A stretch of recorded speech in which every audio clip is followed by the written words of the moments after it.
Fala aí, torcedor do nosso canal Futebol Verde React. E nesse vídeo para a gente estar trazendo aí o pós-jogo da partida entre Palmeiras e Corinthians. Corinthians venceu por 1-0, mas está tudo em aberto. Palmeiras tem totais condições de reverter esse placar lá no Allianz Parque. O Palmeiras criou as melhores oportunidades. Vocês vão ver aí na estatística. Inclusive, nós estaremos analisando e reagindo aos comentaristas, mas eu também vou analisar as estatísticas da partida. Inclusive, já coloco aqui na tela as estatísticas. Antes de soltar o vídeo, quero convidar você que ainda não é inscrito ao nosso canal, se inscreva, ativa o sininho das notificações para você não perder nada. Tudo do Palmeiras, tudo do Verdão você encontra aqui no nosso canal.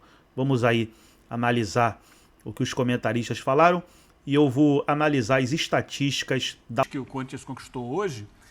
Teve aqui, ó, como tem aquela imagem do Abel, assim, ó, a concentração, a força mental. O Corinthians foi para um jogo pressionado por ter sido eliminado da Libertadores, cansado, porque ele se desgastou muito na quarta-feira. Tem isso também. Na casa do adversário, um caldeirão. Palmeiras propõe um jogo inicialmente de muita intensidade, de muita velocidade, muito objetivo.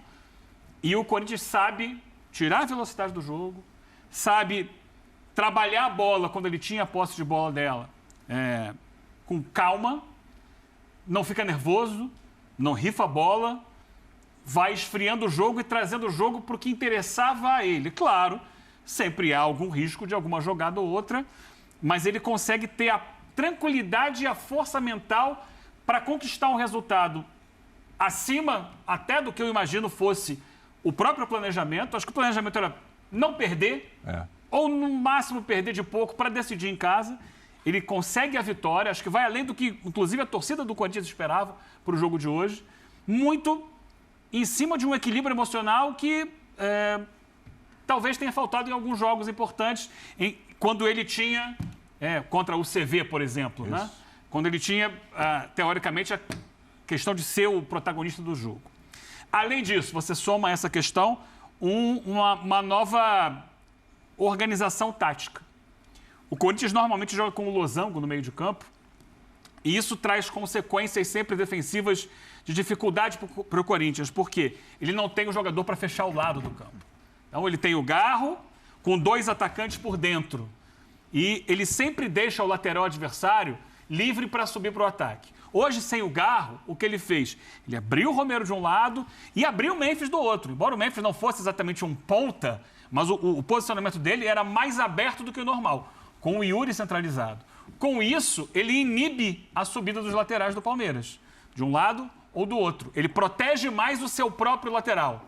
Se ele tivesse a liberdade para o Mike, no caso, Marcos Rocha no início, depois o Mike, né, que entrou ainda no primeiro tempo, para que ele pudesse dobrar com o Estevão, com liberdade para subir o tempo inteiro no ataque, ele estaria muito mais vulnerável defensivamente. Assim como do outro lado, se ele não tivesse o Romero a proteger ali o Mateuzinho, talvez o Palmeiras pudesse chegar mais vezes pelo lado do campo. Então ele consegue equilibrar também defensivamente com a mexida de tirar o Garro. Eu dizia durante a semana, né, a gente ficou lá na Neoquímica Arena durante quase todo o dia, e havia muita questão, o Garro, talvez poupar o Garro hoje é mais importante jogar contra o Palmeiras. E eu entendi ao contrário, que era mais importante o Garro contra o Barcelona, porque o Corinthians tinha necessidade de buscar um resultado, do que contra o Palmeiras, porque contra o Palmeiras era sair sem ser vencido por um placar maior. Até porque é um jogador com o joelho desgastado e, gostem ou não, os jogadores se sentem menos seguros no gramado sintético. Sentem mais dores depois do jogo. Sim, sim, e o Garro está com o joelho baleado já. Até nisso a estratégia funcionou corretamente. Você tira o Garro, ao tirar o Garro se permite abrir o Romero de um lado, o Memphis do outro, inibe a subida dos laterais do Palmeiras, equilibra mais o seu time e consegue um resultado acima do que todo mundo esperava, que encaminha mesmo, né? Uma final mais tranquila para o Corinthians. Vai jogar em casa com a sua torcida, no seu gramado, provavelmente aí sim com o Garro. Claro que não está decidido, mas é um passo muito grande para conquistar o título. Interessante que, conceitualmente, se a gente falar assim, ó, o técnico poupou um meia e colocou um atacante. Você fala, nossa, ele colocou o time mais pra frente. Pois é. No fundo, ele transformou o Corinthians em mais competitivo. Até porque o Romero marca muito mais que o Garro. Então, competitivamente, foi uma opção interessante e inteligente, porque se ele quisesse só ser conservador, ele podia preservar o Garro e colocar o Bidon, por exemplo, e fazer o meio-campo mais encorpado, mas era importante ter o Romero. E aí ele deixou o Romero para fazer essa volta de um lado, e como o Memphis até voltou, voltou para buscar a bola bastante, foi um jogo inteligente do Memphis hoje. Mas do outro lado, ele manteve o José Martínez marcando pela esquerda, porque era o lado do Estevão, ao lado onde depois foi cair o Mike. Então ele conseguiu usar o Angileri para fazer o Martínez para fazer uma dobra com o Angileri e ter o Romero sempre que preciso voltando para ajudar o Mateuzinho. De fato, foi um Corinthians mais compacto defensivamente. E o Memphis, só por ele estar um pouco mais aberto, Eu ia falar isso. ele inibe um pouco a subida do lateral. Óbvio, Ele não vai deixar sozinho. E o Abel, e aí tem que pensar muito na maneira como o Abel vê o jogo. O Abel, na dúvida entre ousar e não ousar, 80%, 90% das vezes ele não ousa. Pode pegar a semifinal contra o São Paulo. Todo mundo sabe que a pior saída de bola do São Paulo é o Arboleda. E o Abel sabe disso. Ele deixou isso implícito na entrevista coletiva pós-jogo. Uma saída de bola com bastante problema. Ele tinha medo que saísse o lançamento longo para o Caleri, que ganhava as bolas de costas em vários momentos. Então, o que ele fazia?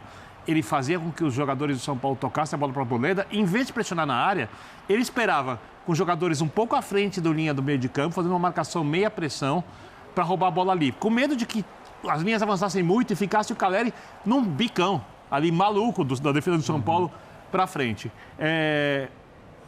Porque na dúvida, ele apostou em ser mais conservador do que arriscar uma marcação mais alta, com boa chance de dar certo no Arboleda. Hoje ele fez a mesma coisa. Ele, então, na dúvida se o lateral vai sair ou não vai sair, onde tem o Memphis, ele segura um pouco mais. A não ser que o jogo peça isso, que o resultado seja ruim, alguma coisa assim.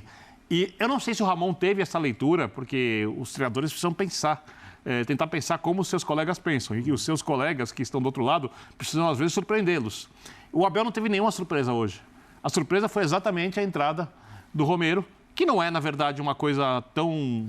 eu acho que ele é subaproveitado, inclusive, no elenco do Corinthians. Várias vezes eu falo, não é para jogar com trio. A gente falou isso, inclusive, antes do jogo da Libertadores, para entrar com o Romero pelo lado. Embora ele tenha jogado mal contra o Barcelona, né? Com 30, ele jogou uma hora contra o Barcelona e jogou mal, né? Hoje ele fez um bom jogo, mas um jogo mais sem bola do que com bola. Mas hoje é com uma outra outro jogo. Obrigação, era o oposto, inclusive. Esse negócio de que você, com o Romero em campo, tem um atacante a mais, concordo. O Romero lembrou os melhores tempos dele de Carille. Quando, inclusive, eu o criticava como secretário de lateral, porque não é todo jogo que você precisa disso. Não é de todo jogo que você precisa disso. O cara é atacante. Mas um jogo como o de hoje, perfeito. Um jogo como o de hoje, a função dele e as tão criticadas laterais do Corinthians finalmente fizeram um bom jogo dos dois lados. Porque estavam tão protegidos. Claro. Então você tem o Angileri, claro, é muito mais jogador que os outros laterais que o Corinthians tem. Com ele jogando você tem mais segurança. E o próprio Mateuzinho, hoje, em termos defensivos, muito bem. Ele defendeu 2 bolas. Ele era quase o goleiro. Ele tirou 2 gols, um em cada tempo. Né?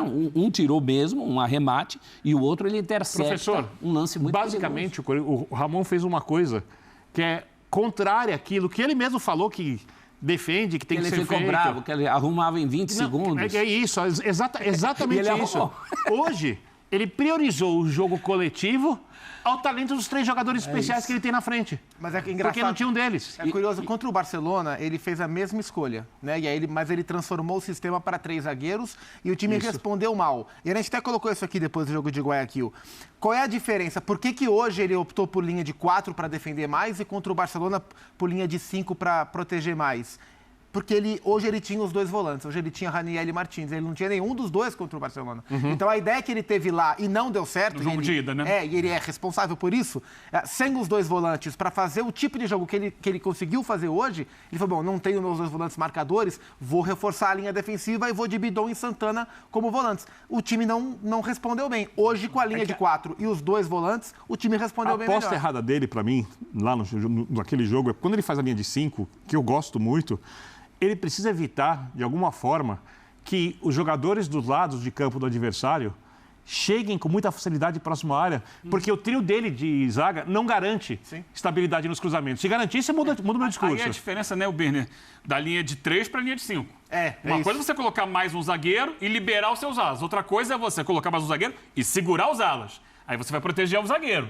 O que aconteceu lá foi que ele ficou no mano a mano, o Félix Torres com o Corozo, perdeu todas e teve que ser substituído no intervalo porque ia ser expulso. Já tinha o cartão amarelo. Mas em termos de proposta, de objetivo do jogo, hoje lembrou um pouco o que ele tentou fazer em Guayaquil. Que hoje deu certo. E não conseguiu. Não conseguiu. Mas a grande diferença é dobrar o lado do campo. É isso. Porque É isso que era o grande... E não quer dizer que ele precise fazer isso sempre. Vazamento. Não é sempre. Às vezes... E a surpresa, desculpa, quando sai a escalação e você vê, não tem o Garro, tem o Romero. Você não sabe, porque ele poderia simplesmente ter colocado o Memphis na posição do Garro e o Romero na frente junto com o Yuri. Seria o óbvio. Sem mexer na estrutura do time. Ele mexe na estrutura e talvez ali ele tenha quebrado o planejamento de jogo do Palmeiras, porque no jogo de ida foi assim. Ramon ao vivo, vamos ouvi-lo, daqui a pouco eu volto com você. Então tá aí, pessoal, foi o vídeo onde os comentaristas falaram aí sobre o jogo entre Corinthians e Palmeiras. Corinthians venceu por 1-0, tudo em aberto para a partida de volta. Agora eu vou analisar aqui as estatísticas da partida. Posse de bola, Palmeiras teve 56%, Corinthians 44%. Finalizações, Palmeiras 22, 8 no gol. Olha só, 8 no gol.